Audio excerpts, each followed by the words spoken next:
뉴스투데이입니다. 순천시 선거구 후보 토론회가 선거방송토론위원회 주관으로 어제 열렸습니다. 참석 후보자들은 광양만권 연합 등의 현안에 대해서는 큰 틀에서의 공감대를 형성하면서도 각각의 공약과 함께 자질 문제 등에 대해서는 날선 공방을 이어갔습니다. 김주희 기자가 토론회의 주요 내용을 정리했습니다. 또 확인되지 않은 사실이나 토론회에 참석한 3명의 후보들은 광양만권 도시연합에 대해 큰 틀에서 반드시 필요한 현안이라는 데 공감대를 가졌습니다. 하지만 기초자치단체장과 기초의원의 정당 공천제와 관련해 새누리 이정현 국민의당 구이승 후보는 피해지를, 더민주 노광규 후보는 유보적 입장을 보이면서 의견이 갈렸습니다. 후보들은 서로의 자질을 놓고도 날선 공방을 이어갔습니다. 구이승 후보는 노광규 후보를 겨냥해 최근 언론인 고소건의 적절성에 대해 압박 수위를 높였습니다. 언론인을 상대로 그 취지가 왜 나에 대한 보도는 적느냐, 상대 후보는 좀 많더라, 이런 것들이 포함이 돼서 고발이 된 것을 봤습니다. 정말 깜짝 놀랐습니다. 얼마나 억울했으면 그랬겠냐도 한번 헤아려 주셨으면 좋겠습니다. 사실은 호불호는 있을 수 있다고 생각합니다. 그러나 이 선거 위중할 때 사실은 좀 균형 잡힌 보도를 해줬으면 참 좋았을 텐데. 또 노광규 후보는 이정현 후보를 상대로 역사 교과서 발언과 관련한 입장을 물으면서 각을 세웠습니다. 국민 아니라는 말씀 또는 순천 시민이 아니라는 말씀은 지금도 떠나지 않고 있는데 이 점에 대해서 저도 좀 위로해 주시면 좋겠고요. 제가 역사 교과서 문제에 대해서는 오늘 정말 정식으로 우리 순천 시민 여러분들께 정말 사죄의 말씀을 드립니다. 제가 많이 부족해서. 이에 이정현 후보는 노광규 후보에게 시장 중도 사퇴 전략에 대한 입장을 물으면서 반격했습니다. 우선 노광규 후보는 시장을 그만두고 국회의원 출마를 함으로 인해 가지고 시장 보궐선거 비용으로 약 9억 5천억 원 정도를 발생하게 했습니다. 더 잘해서 시민 여러분들이 섭섭해하신 부분에 대해서는 정말로 더 보람 있게 그렇게 보답드리도록 하겠습니다. 여당 후보의 수성이냐, 야당 후보의 탈환냐를 두고 치열한 선거전을 치르고 있는 순천시 선거구. 토론회에서 후보들은 산적한 현안 사업과 성공적인 해결 방안, 후보들의 적절성을 두고 한치 양보 없는 설전을 벌였습니다. MBC 뉴스 김주희입니다.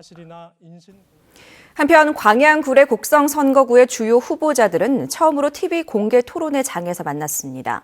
뜨거운 관심 지역으로 떠오르는 만큼 후보자 간 공방도 치열했는데요. 박광수 기자가 정리했습니다.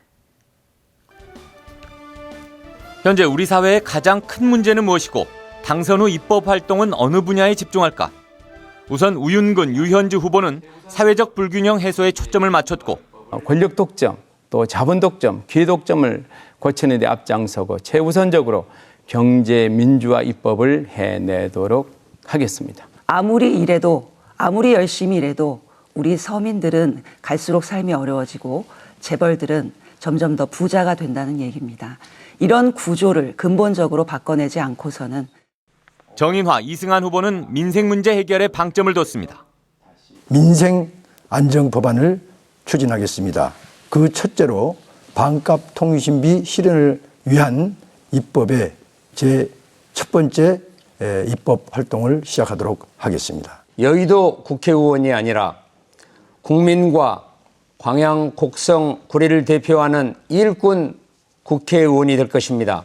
핵심 공약으로 이승한 후보는 광양제철소, 배후 철강단지 조성 등 주로 지역개발 계획을 내놨고, 우윤근 후보는 임기 중 국비 10조 원 확보와 곡성 철도박물관 건립 계획을 제시했습니다. 정윤화 후보는 삼진강을 중심으로 광양, 구례, 곡성의 연계발전 프로젝트 구상에 초점을 맞췄고, 유현주 후보는 기초농산물 국가수매제와 농민연금 20만 원을 실현시키겠다고 말했습니다. 우윤근, 정윤화 후보는 주도권 토론에서 서로 가시돋친 설전을 주고받았습니다. 순천공대 이전 반대를 외치면서 강하게 반발한 적이 있습니다. 이때 우리 우윤근 후보께서는 의원으로서 어떠한 일을 하셨는지. 그러나 순천과 광양이 상당한 갈등 양상으로 비춰지고 이와 같은 상황에서 정치인 한 사람이 대학을 마음대로 좌지우지하기에는 현실적으로 대단히 어려웠다 하는 말씀을 드리고요. 광양만권 경제자유구역청 행정개발본부장으로 재직하실 때 세풍산단이 굉장히 시민들의 열망이 있었습니다만 잘 추진되지 못했습니다. 이 점에 대해서는 어떤 책임도 느끼지 못하신가요? 행정개발본부장 때 4천억 원의 돈을 빌려놨습니다. 그리고 제가 퇴직을 한 후에 이 사업이 지지부진해졌습니다. 유현주 후보는 야권 분열을 둘러싼 이전 투구를 힘줘 비판했고 호남의 정치는 무능하고 못난 야당들의 밥그릇 싸움으로 진흙탕이 되어 있고 전국적으로 고립이 되어가고 있습니다. 이거 막아주셔야 됩니다. 이승환 후보는 시종일관 여당 국회의원의 힘을 강조했습니다. 제가 선택을 받게 된다면 광양 곡성구례는 선거혁명 1번지가 될 것입니다. MBC 뉴스 박광수입니다. 국회의원 보궐선거를 제외한 전국 단위 총선으로는 처음 사전투표제가 실시됩니다. 사전투표는 선거일에 투표할 수 없는 유권자들을 위해 사전에 투표에 참여할 수 있는 제도로 선거 전 5일 전인 오는 8일부터 9일 양일간 읍면동에 설치된 사전투표소에서 오전 6시부터 오후 6시까지 투표할 수 있습니다. 사전투표는 기존 부재자 투표와 달리 별도의 신고 절차 없이 신분증만 있으면 주소지와 상관없이 전국 사전투표소에서 투표를 할 수 있습니다. 사전투표제는 전국 선거인 명부를 하나로 묶은 통합 선거인 명부를 만들어 관리하게 됩니다. 선거철이면 흔히 보는 시끄러운 차량 유세 대신 후보가 직접 노래를 부르며 유권자들을 만난다면 어떨까요? 자신만의 색을 드러내며 개성 넘치는 방식으로 선거를 준비하는 후보들을 권남기 기자가 만나봤습니다. 사거리에 혼자 서서 통기타를 치며 홀로 아리랑을 부릅니다. 이름도 번호도 없는 상의에 노란색의 밝은 이미지를 좋아해 골랐다는 모자. 어깨띠를 매지 않으면 국회의원 후보인지 알아보기 어렵습니다. 대형 화면이 달린 유세 차량도 대열을 맞춰 인사하는 선거 운동원도 없지만 노래로 인사를 하며 부지런히 걷습니다. 어떤 분들은 멋있어요 이렇게 하고 지나가기도 하고요. 그래서 참 그때마다 큰 힘이 되고 용기가 됩니다. 장날을 맞아 지역구 유세 차량이 총출동한 시장 앞. 배달용 오토바이 한 대가 로터리를 돕니다. 앞에는 앰프를 달고 배달 가방엔 깃발과 포스터를 붙였습니다. 유세 차량이 가기 힘든 골목길을 누비며 운전과 인사를 동시에 합니다. 법정 선거 비용 준수하고 그 선거 비용 내에서 제가 가지고 있는 정책으로 승부하고 싶었습니다. 머슴이 되겠다는 후보는 국회의원 토론회장까지 하얀색 머리띠를 두른 머슴 복장으로 등장했고 또 다른 후보의 선거 운동원들은 길거리에서 막춤을 추며 관심을 유도합니다. 선거가 얼마 남지 않은 요즘 자신만의 방식으로 홍보에 나선 후보들의 이색 선거 전략이 눈길을 끌고 있습니다.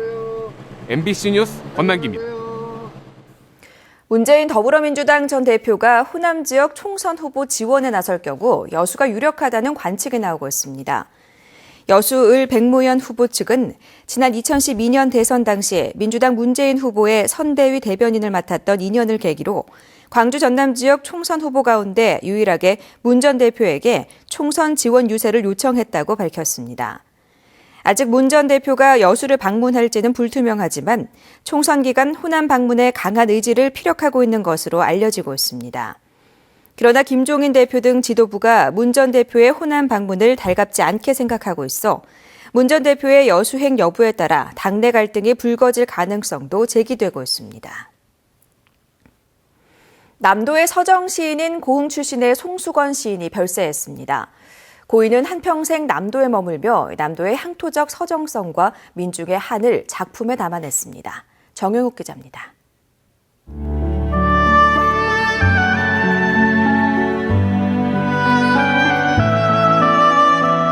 먼저 세상을 떠난 남동생을 애도하며 쓴 시입니다. 1975년 이 시로 등단한 고흥 출신의 송수건 시인이 향년 76세를 일기로 별세했습니다. 고인은 살아생전 남도 전통 서정시의 본산이자 정수라는 평을 받았습니다. 섬마을 국어교사와 순천대 교수 등을 지내며 한평생 남도를 떠나지 않고 작품 활동과 후학 양성에 매진했습니다. 특히 서정시의 본령에 충실하면서도 동학과 빨치산, 5.18 등 남도 민중의 한을 남성적으로 담아내며 자신만의 작품 세계를 펼쳐나갔습니다. 남도의 정신과 정서를 시로서 형상화한 남도의 대표적인 시인이라고 할 수 있습니다. 남도는 한국 문화의 원형이 살아있는 특별한 곳이다라는 고인의 생각은 시집과 산문집 등 70여 편의 작품으로 구현됐습니다. 고인은 세상을 떠났지만 그가 남긴 남도의 향토적 서정성을 계승 발전하기 위해 고흥의 문학관 건립이 추진됩니다. MBC 뉴스 정용욱입니다. 노동단체가 내년 최저임금으로 시급 10,000원 보장 등을 요구하고 나섰습니다. 민주노총 전남지역본부는 어제 여수고용노동지청 앞에서 기자회견을 열고 현재 최저임금이 2인 3인 가구 생계비의 34% 수준에 그치고 있다며 내년 최저임금으로 시급 10,000원, 월급 209만 원을 보장해야 한다고 주장했습니다. 전남지역본부는 또 최근 새누리당이 20대 국회 내에 최저임금을 8,9천 원까지 인상하겠다고 밝혔지만 이는 연간 인상폭이 500원 수준에 그치는 것이라며 국민을 우롱하는 처사라고 비판했습니다.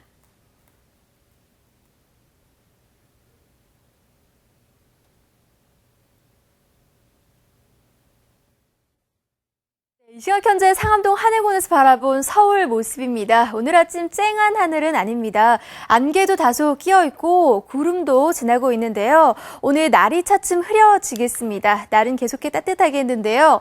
오늘 서울 낮 기온 23도로 어제보다 5도가량 더 오르겠고요. 대구도 22도까지 올라 따뜻하겠습니다. 밤부터는 비 소식 나와 있기 때문에 꽃구경 서두르시는 편이 좋겠습니다.